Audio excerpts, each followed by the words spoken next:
Wells Adams invites Rachael, Kirkconnell, and Matt James to Bachelor in Paradise, Season 10, after Bachelor producers made her feel like a failure. Bachelor in Paradise, Season 10 bartender Wells Adams invited Rachael, Kirkconnell, and Matt James to the beaches of Mexico after the couple split 4 years after they left The Bachelor Season 25 as a couple. Matt and Rachael left the series as a couple, but not engaged, and Rachael has said that the producers made her feel like a failure for it, and that their season was a waste. As Bachelor in Paradise returns for Season 10 after a year-long hiatus, Wells thinks that Matt and Rachael should look for love on the beach. According to Us Weekly, Wells declared that he wants to see Matt and Rachael on Bachelor in Paradise Season 10, along with other infamous Bachelor Nation alums. He said, "Matt needs to come, Rachael needs to come. Victoria Fuller needs to come, Greg Grippo. Everyone needs to come back. I also, obviously, want a lot of these new young contestants and fresh blood, but I love it when we have the heavy hitters of Bachelor Nation come back, and I want to return to that. I need some more Ashley is crying, and I need Claire's talking to freaking raccoons." Of course, Wells is referring to Ashley Iaconetti's constant crying during her Bachelor in Paradise runs, and Claire Crawley's infamous conversation with a raccoon during the show.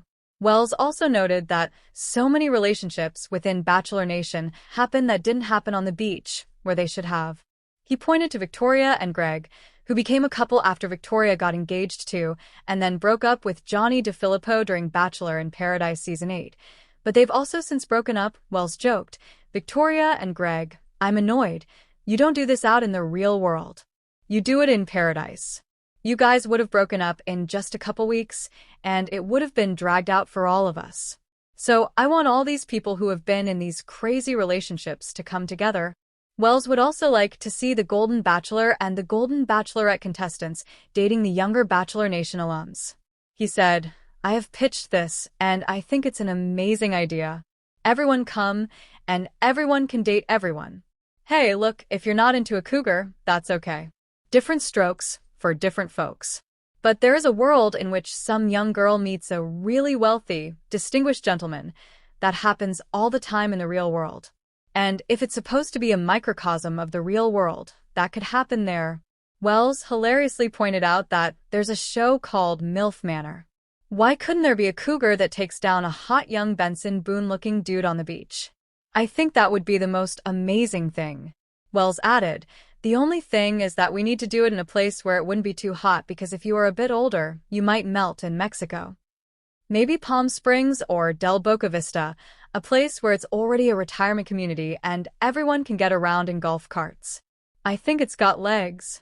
Wells is a very funny person, and it's likely that he was joking when he offered an invitation to Bachelor in Paradise Season 10 to Rachael and Matt.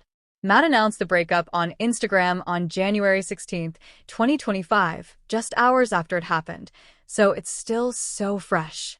Therefore, it would be a terrible idea for either of Matt or Rachael to look for love on the beach. After 4 years together, Rachael and Matt will need some time to process what happened, hopefully. Wells was joking when he invited Rachael and Matt to Bachelor in Paradise Season 10. Neither one of them is ready for a new relationship yet, and it would be exploitative to put them back on TV so soon after their breakup. It would be hard to watch if they were both there and had to watch each other date other people, especially for Rachael because Matt broke up with her. Because Rachael said the producers made her feel like a failure the first time around, they can't be trusted with her in Paradise so soon after her breakup. Wells' other ideas for Bachelor in Paradise Season 10 are also bonkers. The golden pitch could never work, but Wells seemed to know that and was most likely kidding. Bachelor in Paradise Seasons 8 and 9 both failed, with none of the couples lasting after the show, whether engaged or dating. Rather than invite controversial contestants or introduce crazy twists, the show should go back to basics and simply leave the contestants alone so that they can fall in love. If Bachelor in Paradise Season 10 focuses on love and not manufactured drama, then it might actually be a success.